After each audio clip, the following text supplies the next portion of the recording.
Uh, Good morning, everyone. My name is Sashan. I am the CEO of Eco Lanka Consultants. My chosen topic today is on the stigma surrounding mental health in Sri Lanka. Thank you to IAP and the I Inspire campaign for allowing me to talk about this. So welcome everyone. Hope everyone is doing well, and thank you for joining us today on a Friday morning during the Vesak holidays. Uh, okay, so why did I pick this topic? Multitude of reasons really. One of and some personal, some general. Personal reasons being that naturally I am introverted and anxious in general, and I've found that with mental health, it is important to kind of discuss what you are feeling and try ways in which you can solve those issues that you are going through. Um, my issues in general, don't really help with running a company, especially if you're introverted. You really don't want to go anywhere. uh, my ideal sort of event would be where I stay home and watch Netflix or something like that.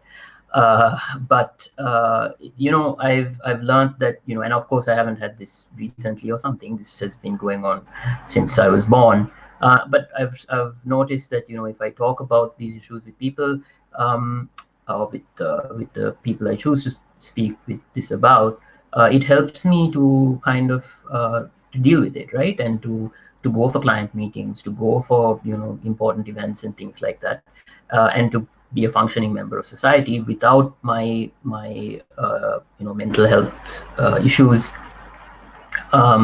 being a factor. Yeah, so those are kind of things that uh, I that's why I chose this topic from a more personal note. And then from a more general note, obviously the coronavirus pandemic has affected people, globally and in Sri Lanka as well. Our regular routines have been sort of dismantled. Parents are stuck with their kids 24/7. Lots of homeschooling going on. Very frustrated people.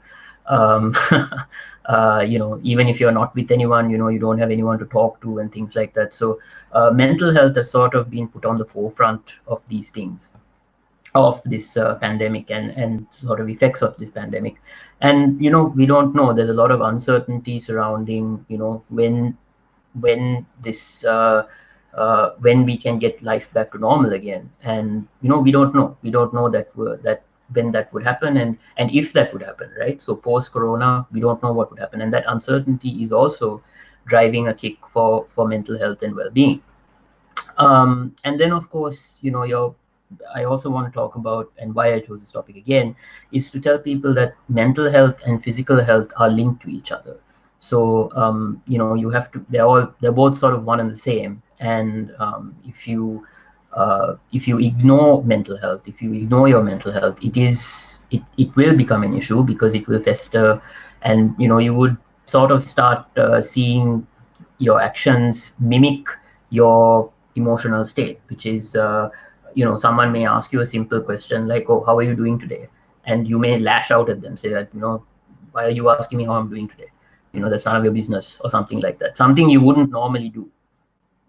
So these are the things. Really, this is why I really chose this topic, and why I want to kind of go into mental health, well-being, all these things. Okay, so why is there a stigma? Yeah? Why is there a stigma in Sri Lanka? What is this whole stigma business? Um, I am not a psychiatrist, or I have nothing to do with the medical healthcare profession or mental healthcare profession. These are just my personal experiences as well as what people have told me. So these are things where, I mean, I've divided it into sort of factors, right? So these are my factors. You won't find this in any medical journal or anything like that. Internal factors and external factors, right? So internal factors could be where those are more sort of our internal mental health issues. So for instance, for example, with me, excuse me, I would be that would constitute that I'm introverted, that I'm anxious, all those things. So that would more be the internal factors, right? So that would uh, one way of looking at this is, are we comfortable with ourselves, right? How we see ourselves, are we good, right? Are we good in terms of us? um, there's a good quote on this actually from from an old friend of mine. So we could either be our greatest allies, right, or we could be our greatest enemies, right? And the reason being, we meaning you as an individual, the reason being, and what that means is that if we are comfortable with ourselves, if we are comfortable with who we are, um, we can actually achieve a great deal. We don't really, there's a phrase that you can use, a spring in your step. So because you're confident, you're comfortable with who you are, you're acing life, you're really kind of, any situation that life throws at you, you're acing it. And so that is a trait, that you are comfortable with yourself, that you're not kind of, you're okay, right? But with the stigma that is present, a lot of us kind of don't really talk about mental health a lot and well-being. We don't really talk about the things that are troubling us, right? The other side of us, if you will. We always want to, we say we always want to put our best foot forward. um, but in doing so, we automatically kind of negate our ability to talk about also our weaknesses, right? All of us have weaknesses, we're not perfect. And the stigma kind of builds into, why we don't talk about our weaknesses. So for example, you if you're going for if you are at work, right, and you're having trouble with you're not gelling with your coworkers, your boss is not promoting you, etc. But you love your job, right? You love what you do, you love your job, but it's just not working out for you. And you keep it hidden inside, you don't talk about this with anyone, you kind of push it down, push it down, push it down. And in the end, it just becomes this huge thing where you're like, you stop loving what you do. You become closed off, you don't talk to your friends anymore, you don't talk to society, you kind of become almost you almost live your life in isolation, which is not good, right? So those are the kinds of things that would affect you internally, like you're really kind of suffering inside, and because of this stigma, you are not talking about it, right? And now I'll go into kind of external factors. Internal factor and external factors are linked to each other, they kind of play off of each other. Again, these are not medical terms, these are just terms that I have kind of developed myself. So external factors are sort of family, your friends, school, society, people who, or factors that influence you externally, right? So how we see ourselves through the lens of society, right? Or friends, or family, or what have you, right? So that also impacts what we reveal, right? For instance, say you want to talk to somebody about something, right? Your job or your marriage, or that you broke up with someone or something like that, right? But those people are not really that inclined to listen to you. So you go and talk to someone, and they say, for instance, you say, look, I'm feeling a bit down, I'm feeling a bit depressed.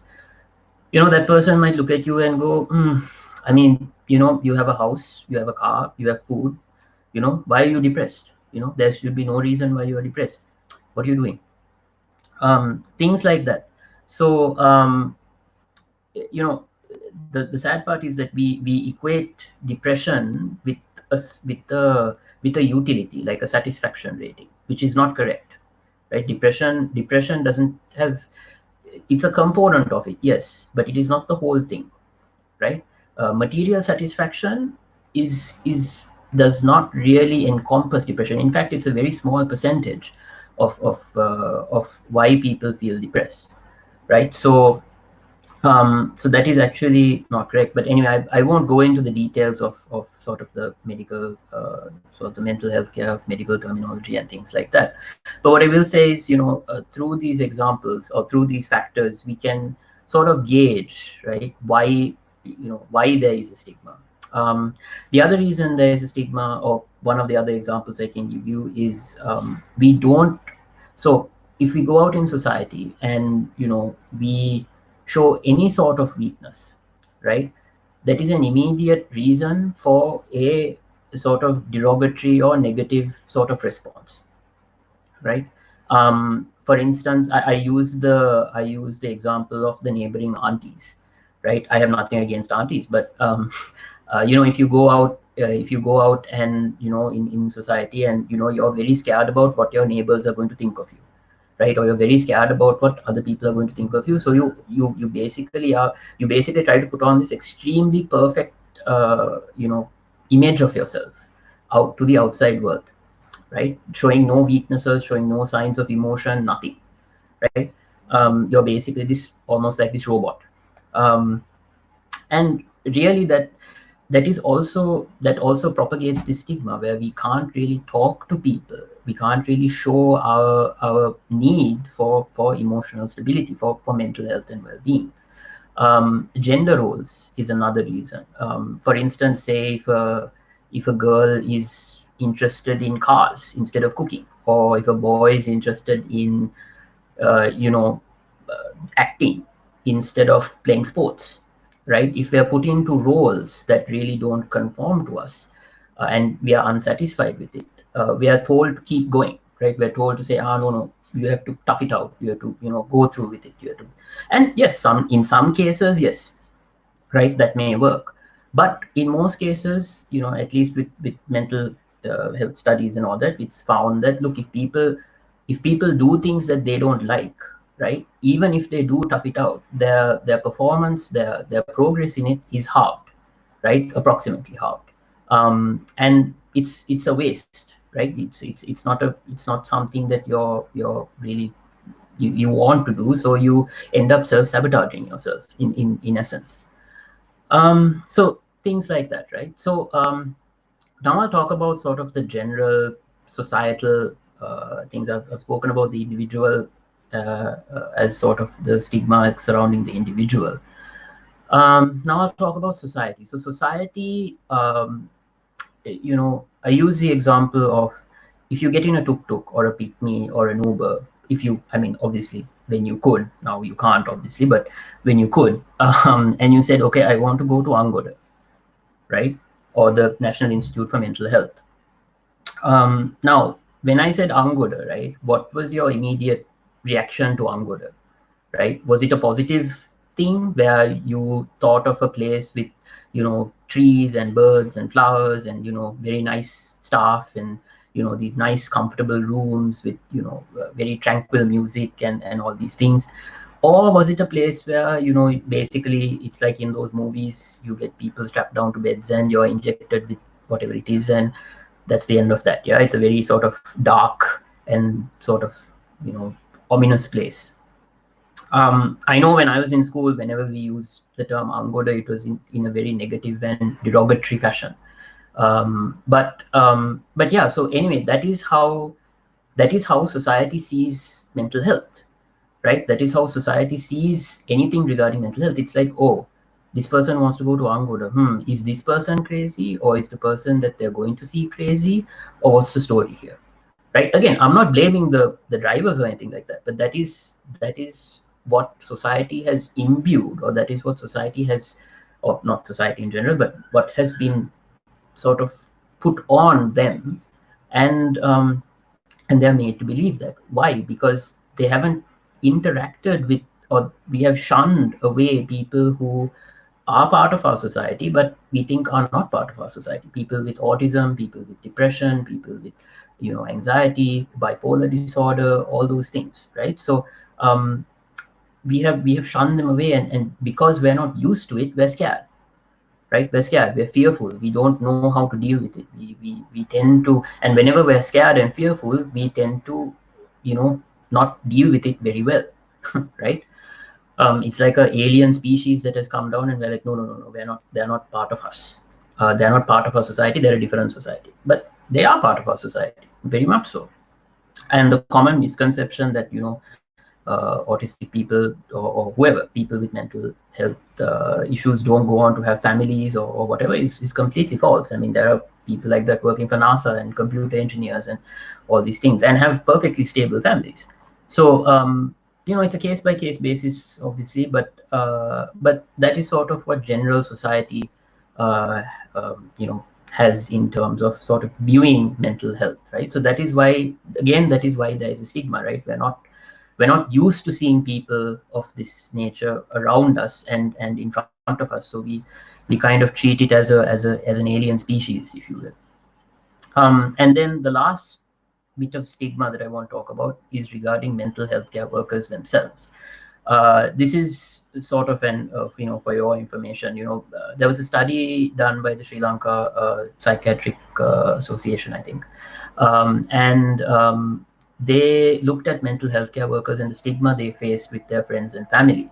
And unfortunately, a majority of the nurses and ancillary workers found that they were very dissatisfied with their job because their friends and family, basically their support network, was not very supportive. They thought of them as lesser citizens. They thought of them as, they're not, this is not a real job. It's something that somebody else can do. Why are they doing it? They're just basically treating crazy people, which is quite sad, actually, because these people are also on the front lines of mental health care. These are the first people that we go to when something like a bipolar disorder or something like that happens, and they're not treated very well by society, right? Obviously that has improved over the years. They have, again, Angola is not called Angola anymore. It's called the National Institute of Mental Health. They have revamped, they've done more training, etc., but still there has to be, as a society, we need to obviously take care of these workers, and they are facing mental health and well-being issues as well, because they are also, I mean, what the study also found was they are also facing abuse, right? They're also facing physical abuse and things like that, externally and internally. So from their own profession as well, like other doctors will also say, I'm a real doctor, you're not a real doctor, something like that. So, as a society, yeah, we need to try and provide better training, funding, and support for mental health care workers as well. Okay, so kind of winding up here, I want to talk about a couple of different sort of ways that we can break this stigma. I mentioned before, just talking about it, seeking out help if you need it. Um, and one of the things when we do that is empathy, right? Empathy is not the same as pity, right? We say ayo sinno or pauno or something like that. Um, in reality, what then, if there's nothing we can do about it, I mean, that is basically a thing of pitying that person, right? We're saying, there's nothing we can do, what to do. But empathy is more sort of understanding that person, listening to that person, getting on the same level as that person, right? A level of care and understanding, especially with the elderly population, right? Sri Lanka has a growing number of elderly population, and all they want to do is be listened to, right? So things like that, like empathizing with that person, not really fixing their problems, but just listening to them. And I think that would sort of solve or go a long way in breaking the stigma, because again, we allow people to talk about it, we listen to them, we empathize with them, and we try and help them out as best as we can. Now, obviously, some people will ask for advice, and you're more than willing to give that advice if you can. Otherwise, you can refer them to people who can as well. And it's not just about major issues as well. Even everyday issues such as, like I mentioned, breakups, your job, your marriage, divorce, all these things. You can talk to people about issues that you're having. It doesn't have to be a group, case by case basis, whatever it may be. Talk to people, and I think by talking to people, that is the best way to break this stigma that is surrounding us. um, so yeah, I mean, that's be comfortable with yourself talking about it. That's pretty much it from me. Thank you for uh, coming on this Friday morning during the suck. um, I tried to cover as much as I could. And again, I'm not a mental health care professional or anything like that. These are just my personal observations and personal views of things. Um, if you have any issues, I think has my contact information and things like that. You're more than willing to contact me, or and I have resources on this as well. So anyway, everyone, stay safe. Thank you. Take care, and let's get through this thing together. Thank you.